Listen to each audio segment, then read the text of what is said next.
Всем привет, друзья, вы на канале Ленивый Турист, и это моя новая рубрика «Легенды Алтая». Кто ж не любит в походе вечерком, сидя у костра, послушать байки и легенды перед сном. Вот и я вас приглашаю к своему костру, хоть и не настоящему, и послушать алтайскую легенду о Тавдинской пещере. И если вам понравится такой формат роликов, то поддержи это видео лайком, чтобы я знал, что стоит продолжать рассказывать вам что-то интересное.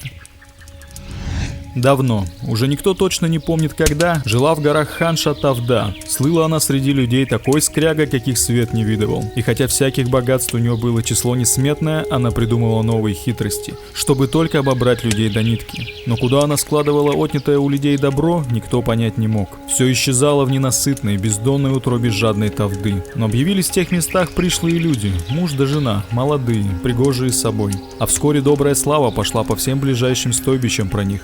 Манжирок, так звали мужчину. Крепок был да ловок, хоть в охоте, хоть на рыбалке. А покорил он всех тем, что умел лепить из глины всякую посуду. Когда из жаркой печи он вынимал свои дивные пиалы, да раздавал бедным, радости не было конца. Катынг, так звали его стройную зеленоглазую жену, покорившая всех своим умением вышивать ковры с диковидными птицами, зверьем и цветами, да плетением рыболовных сетей, каких в тех местах не видывали. Слава про мастеровую молодую семью скоро донеслась до Тавды. У нее аж руки затряслись от злости, когда она увидела их творение. Тут же обложила таким большим оброком, какой не по силам бы стал и десятки мастеров. Каково было удивление ханских слуг, когда к назначенному сроку явились в юрте ханши Манжирок и Катынг почти с пустыми руками. У мастера в руках был только один кувшин, а у мастерицы только одна рыболовная сеть. «Выслушай нас, повелительница, наша дань тебе непростая», — сказал Манжирок. «Вот мой кувшин, он без дна. В него ты вольешь столько кумыса, сколько его приготовят все твои подданные».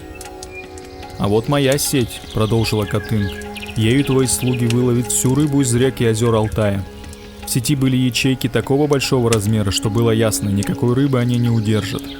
Догадалась Тавда, что мастера просто посмеялись над ее жадностью. Ударила она заколдованным посохом Манжирока, он тотчас же обернулся красивым озером. Когда посох коснулся кос зеленоглазый Катынг, она успела отбежать в сторону, да и заплескалась в стремительном беге белопенной красавицы рекой Катунь. А перед смертью бросила в воду горсть иголок, которыми вышивала свои прекрасные ковры. Иголки разлетелись по дну озера и проросли в диковидный орех – чилим. Тавда, оказавшись на левом берегу реки, рассвирепствовала от того, что ее посмели обмануть, и со злости так топнула ногой, что сама вместе со своим добром провалилась под землю. А в том месте, где это случилось, недалеко одного от другого видны были отверстия. Это входы в Тавдинские пещеры.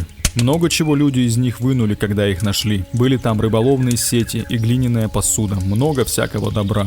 По легенде, это и есть богатство ханши Тавды. Вот такая вот необычная легенда, друзья, про Тавдинские пещеры Алтайского края. Не забывайте подписываться на канал и ставить лайки. Для вас это займет пару секунд, а алгоритмам YouTube поможет рекомендовать мои видео чаще. Всем спасибо за просмотр, до скорых встреч.